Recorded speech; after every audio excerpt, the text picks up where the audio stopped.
Hey everyone, welcome to the Solo to Entrepreneur Show. You are with me, Lorraine, and today I have with me Garret Wong, that is based in Canada at the moment. So Garret is in the space of property management, but there's something else that he is doing, which we will share later on through this episode. So welcome, Garret. Thanks, Lorraine. Thanks for having me on the show.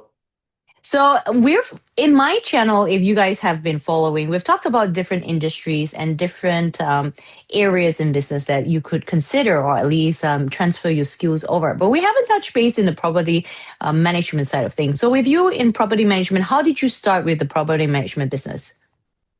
That's a long story. I'll try to make it brief.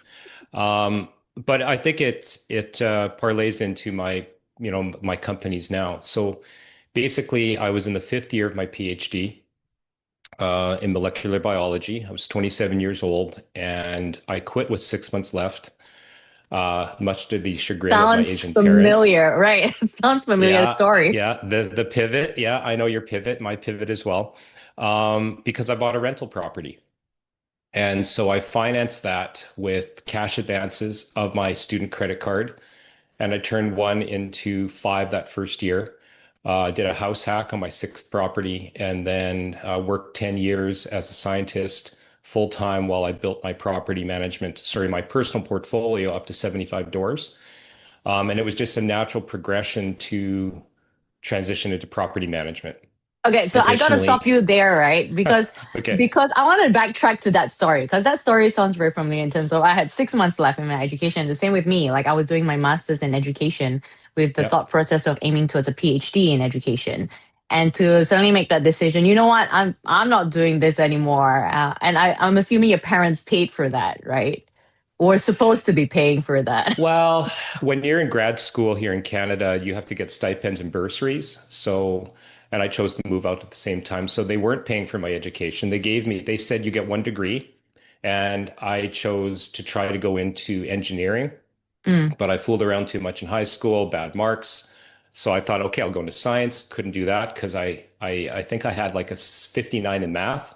Asians are supposed to be good at math, but I got a 59.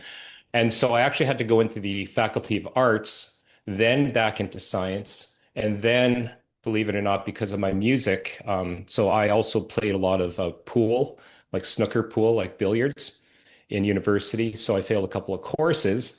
And so then when I I wanted to go into graduate school, I didn't have the minimum GPA to be able to get in. So long story short, I went around to that faculty, molecular biology, saw the eventual who was going to be my principal investigator and my advisor.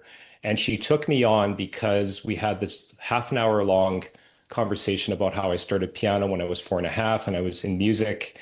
And she took me on that basis because she knew that that takes, I guess, dedication. So Huh, that's basically how I got in interesting. the back door into my grad studies. Oh, wow. Interesting. I did not know that of you. So there you Yeah. go. So those of you that are parents out there, if your kids are deliberately failing, like play back this episode because there's a lot of intakes about that. And I think like my brother, my youngest brother, he was purposely failing in school because he wanted to go against my parents.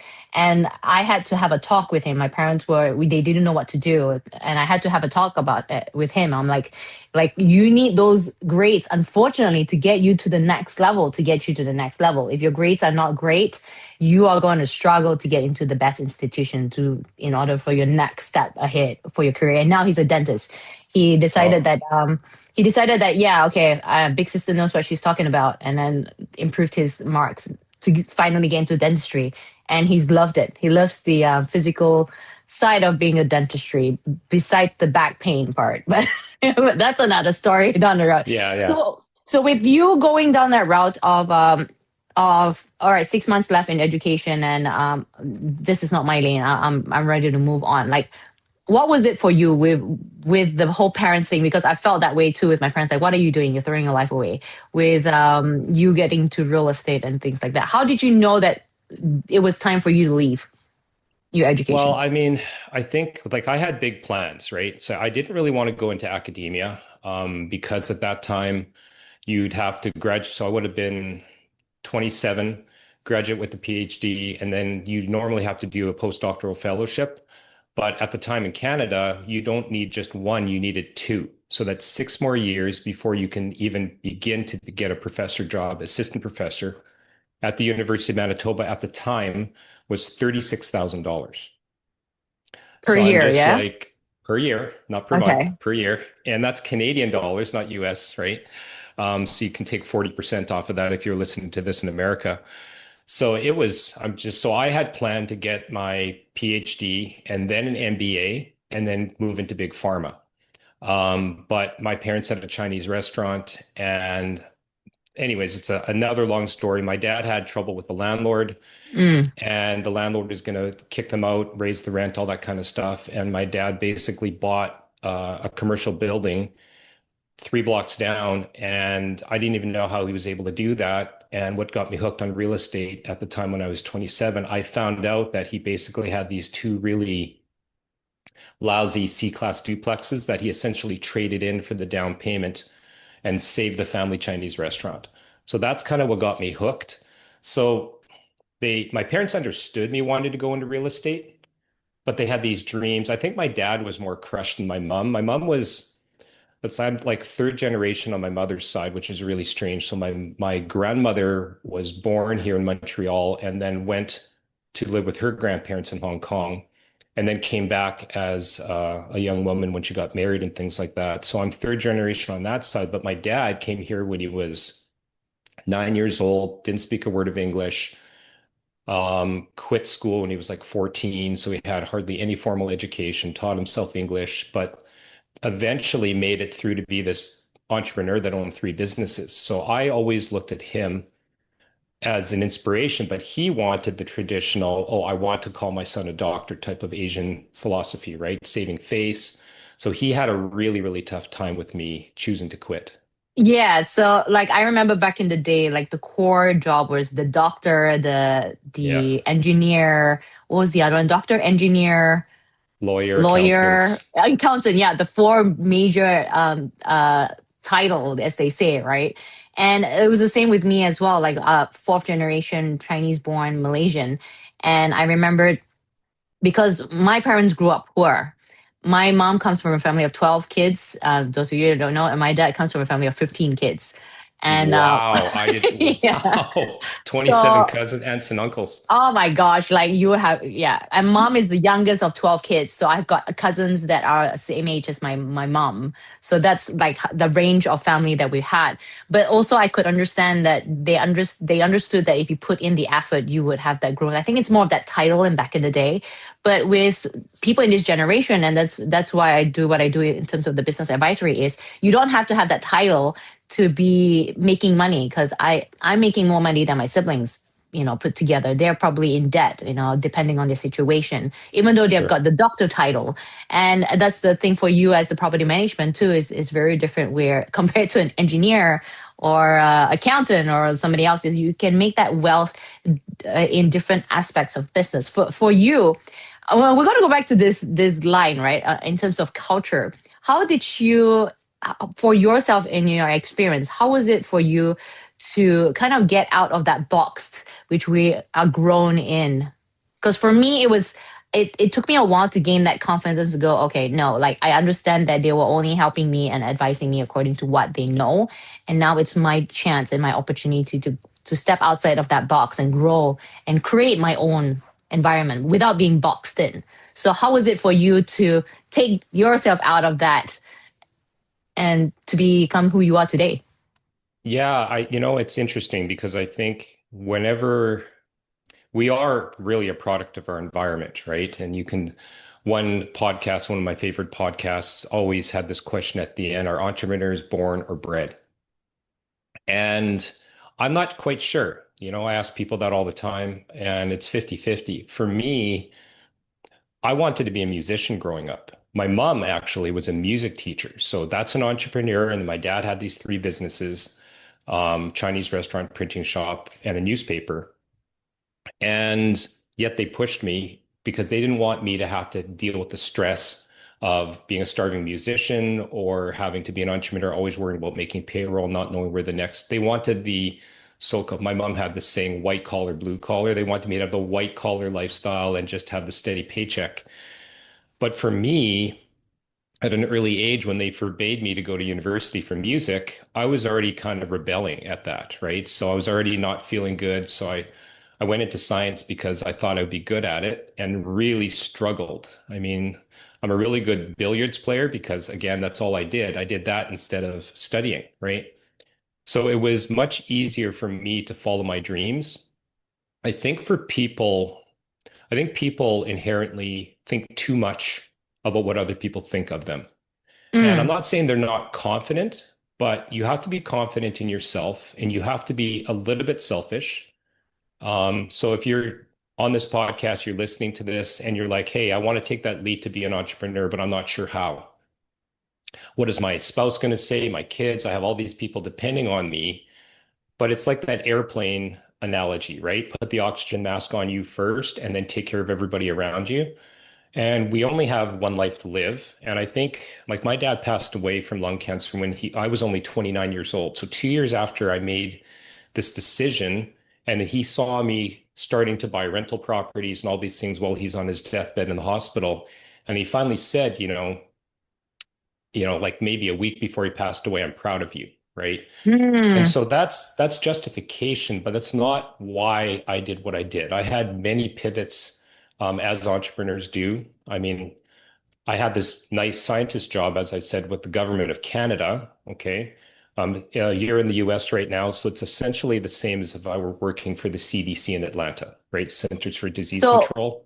right. So we're going to talk about the cultural side of things because like we're familiar in the Asian culture side of things. And I don't know, like sometimes the European culture may be similar. We don't know.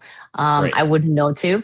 But like for me, it was difficult and I had to get away from, as you said, I would call it the noise, right? The noise of people judging you. I had to get away from that. So all my plans had to be plans that I didn't share because I knew that they were going to be the reason of holding me back, or at least me as being acceptable to their thoughts of allowing myself to be held back, as I would say. So for you, was it easy for you to come out of that um, box? Or like what was your journey like? I mean, besides the pivoting and stuff like that. I think the box that the cultural box that our parents put us into was a little bit easier for me Okay. because I was born in Canada. I had Western friends. I was raised on the Eastern culture. So I was always having this struggle back and forth, yin and yang, if you will, right? Yeah. Of, oh, I have to obey my parents, and yet I want to go out and play with my friends and do other things. And yet I was studying music 3 hours a day. I pounded piano every single day from the time I was 4 until I was 17, right? That was just my habit. So to break those cultural handcuffs, if you will, I think it was a little bit easier for me because there weren't really any consequences. All I could see was the path. But at the same time, it's also my personality, right? I mean, Mm. I am left brain, but I do dream a lot. I have these like big visions, Me. big ideas, right? Right. And so I think one of my biggest flaws, weaknesses is that I don't, our coach always says relentless follow up and follow through, right? I don't think that's me. And that's one of the things I really need to work on because when I look back at my career, there's a lot of lost opportunity, unfinished projects, shiny objects that I was chasing and then dropped. So I think, yeah, I think it's making sure that you focus, have the confidence to get there, and then know what you want. Right. So I like with the way that we're brought up, that was only the way that our parents knew. And whether or not it's culturally from how they brought us to where we are today. I think like for you, you number one, you identified it, you acknowledged it, number two, and number three, you are actually working on the lack of skills that you need to develop, right? And that's I think all of us. But with the labels, like and that's why it's acknowledging the labels, whether or not with Southern, since I'm in the South, or Asian or European or whatever, Australians or Jewish or whatever cultural background. I think it's not using those labels to limit ourselves, but it's more of, as I think your journey was, to see the outcome, the end results, and working backwards from that, rather than, oh yeah, I'm Asian, I'm supposed to be good at math. Oh, too bad, or I'm supposed to be European, and whatever excuse or limitations that they set upon themselves. I think it's more of, how far do you want to bring your business, and what's the end result that you want to bring, rather than setting the limitations of, yeah, I'm a woman, I get treated differently, or I'm based in Canada, so I can't do it because Canada does it differently. Like, it's right. Am I right to say? Yeah, no, you are. And that's one thing I tell my clients as well. And I'm sure with your coaching clients, you do is choose the goal and then reverse engineer how to get there. Yeah, rather than the title limitation, it's more of, where's the end results. Yeah, Let's build something backwards from that, rather than, oh, this is on my 100%. excuses, because it does sound like excuses, which I think both of us have grown out of. It's more of the end results first. But we're gonna look into it, because you've mentioned that your parents are entrepreneurs, and I resonate a lot with that, because I grew up with parents that are entrepreneurs, and people sometimes have labels, where more labels, right? People love labeling, where they're like, oh, you have a head start in terms of having parents that are entrepreneurs, so you got to see a lot in terms of the aspect of business. For you, and I know this is going to be same with me, but for you, I want to see from your point was, how did you see observing your parents in their business resonate with you in your current business? And I'm assuming that you grew out and expanded through that. But let's talk about, how did that how did that help you with your journey towards transferring those information and knowledge to the business that you had when you started out? Yeah, I think there's positives and negatives, Lorraine, because I mean, I'll just go back to even the Chinese restaurant, because I think that was where I spent like my teenage and adult years and then eventually managing that restaurant. Mm, And so it's one thing to be a little kid and running around and sweeping the floor in the print shop because my dad had a newspaper, but then growing up in the Chinese restaurant business, I'd say what I took from that was the ability to be outspoken and customer service and things like that. mm, The negative part of that especially in a Chinese restaurant, it's a very low margin, high effort industry. Like you can open up in a restaurant that serves spaghetti and meatballs. A handful of spaghetti is maybe 50 cents. You throw it in some water, right? You've got sauce already going. Okay, they put it out, and it goes out to the customer. For Chinese food, you've got to go to the market, chop the vegetables, cut all the meat, prepare all these things for a $10 dish, and yet your food costs and everything is maybe 70%, 50%, it's very labor intensive. And so there's not a lot of systems that you can put into place in a Chinese restaurant. And then my parents' ideas for just being able to make more money was to make the dishes smaller, and they didn't want to increase prices. And yet my mentality was, you have to spend money to make money. You have to advertise, maybe put some coupons out, buy one, get one free, that type of thing. So I think that experience taught me what I didn't want to do. And then my master's, because I dropped out of my PhD and I eventually, I just graduated with a master's in molecular biology. And then I worked in a pharmaceutical company for 2 years before I worked at the virology lab. So I like to say in property management, which is very hands-on, people-oriented. It's more of an art. I like to say that I take the art out of property management real estate and I apply a scientific mind to it. So I've written over 1,000 SOPs. I've got training videos. I've got all these things that run all of my companies now, not just in property management, with the customer experience in mind. And when I'm with my staff, I'm actually, mm. it drives them nuts. I'm always using a restaurant as an analogy, right? About the customer service. And if somebody comes in and you didn't cook their steak right, you're not going to throw it back at them. You're going to try to make it right. There's all these really good analogies I think that we can gain from the hospitality industry.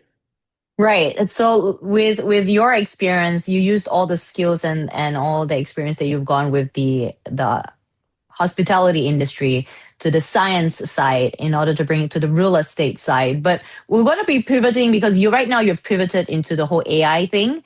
And I know a lot of people out there also pivot into AI and the whole curiosity of AI. It was more of fear of AI, and it's like, okay, let's all get on the train now and see where this takes us towards too, because the growth of AI, like we've got to get on that train in terms of the growth and the evolution of how technology or the world is running, because we can't be consistently scared. But for you to go, you know what, I'm going to add on to what I have with the real estate, and I can make it better, or at least in the business world. Like, what was your decision on getting on the AI train? Because there's some people that are still afraid of AI, or and they don't even like using their phones or their apps. But with all this technology, like insurance, everything is app based. With bookkeeping, there's an app. With all this Yeah. tracing and all these things, people are worried about the security part of it without understanding that there is no security at all. The moment you No, have it's all internet, public information. Yeah. right? As long as you have internet, everything is already out there. There's not anything that you can hide in this days when you are linked up to your phone. Even without using your phone, it already is listening to a conversation in a moment. But for you, what made your decision in order to get on that AI train and grow that? Yeah, I think like everything I've done and most entrepreneurs, most good ideas come out of pain and necessity. So I had somebody that basically abandoned their job. She was my sales assistant. And, again, could have hired somebody else. She was remote, but I knew that she wasn't that busy. So I'm just like, there's got to be another way. And I'm pretty good with computers and I'm kind of nerding out all the time. Like I built my whole setup, my whole computer, graphics, video cards. I was a gamer before. So I've been experimenting, dabbling with AI and systems for years. Very, very heavy ChatGPT user. So the first question I asked when my assistant abandoned her job was, is there a better way? Can this be replaced? And my dream was to try to see if the very first step, can I use AI to answer the phone, have an intelligent conversation, and then have that AI qualify my client? And if it meets that criteria that I wanted, book an appointment with me, and then obviously, do the reminders and follow-ups and things like that to make sure that the person actually shows up. But the thing is, it's also not just putting in the AI, but it's getting people in place to actually monitor it, right? Because people are so afraid of their jobs being replaced. But I always tell clients, it's not that. It's implementing AI, but also having someone to maintain it or at least run it. Because it's like machines. When you're in factories and you get all these machines, you don't just get machines. You have people monitoring it to make sure that the machines are working well. And what if something goes wrong? At least they are there to take over or at least manage it in a way. So it's the same thing with AI, the way I look at it. Yeah, I would say that I don't look at it that AI is that I'm replacing people with AI. I look at it that I'm making my company more efficient so that I can afford to pay the A players in my company more money to be able to do more transformational things rather than transactional. That's where I see AI and moving towards, again, right now, like from launch to as of this recording, last week we had an idea to offer our real estate clients and realtors. I have a lot of realtor real estate clients that we're providing AI implementation services from start to finish virtual staging platform. 1 week from conceptualization to using AI to do the coding to getting a custom app built and then launch and completely full stack. Everything's working. And of course, now we're testing with beta, but I mean, it's basically gone live already in a week and a half. You couldn't have done that before.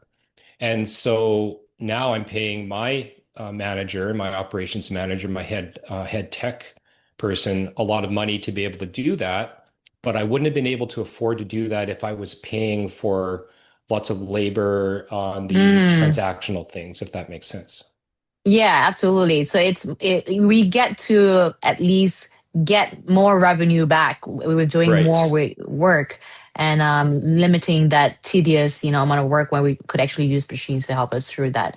All right, so I'm gonna backtrack, and I like to do this because I like to bring the human side of things. So for you, Garret, what are a couple of non-negotiable things that you need to do on a daily basis? So some people have routines, we call it routines, but what are the Hmm. non-negotiable things for you to be productive and effective on a daily basis for you on a daily basis, on a day?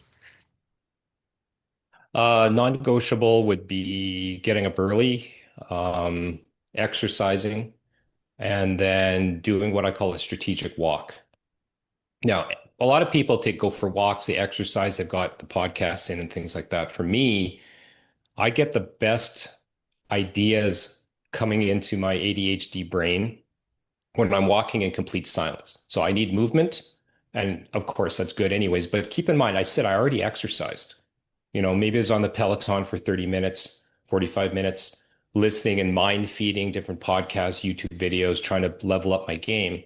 But then I go for a walk after that with complete silence, right? I'm Mm, just walking and like there's ideas and just different thoughts that sort of ping pong ball around in my head. And at the end of that half an hour, I just run to a notebook and I just write down everything that I just had. And there's usually 5 to 10 really good ideas or just clarity of my week, a problem I'm working through, something that I need to say to an employee, whatever it is. So I'm really successful if I'm able to do that every single day. Now, obviously, sometimes I can't, but I really think it's that and owning the morning, right? Like I get up at mm. 4:45 a.m. every single day, even on the weekends.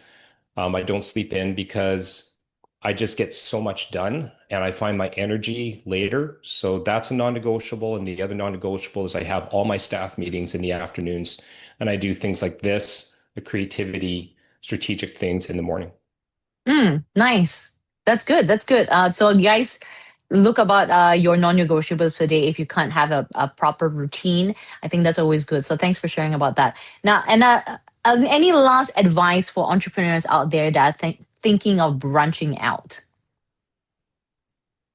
Well, I think you can't, I think you have to have one of my other mentors called it a lifeboat strategy. Okay. I think a lot of people, so two things. If you're thinking of branching out, don't think about the excitement, whether you're going to partner with somebody or what your life is going to look like. I think it's important to motivate yourself, but you have to ask the question, what's the worst thing that can happen? Right? The idea doesn't work. This happens. The market falls out. My clients, all these things that I'm building, my clients, my potential clients don't like it, right? So it's super important.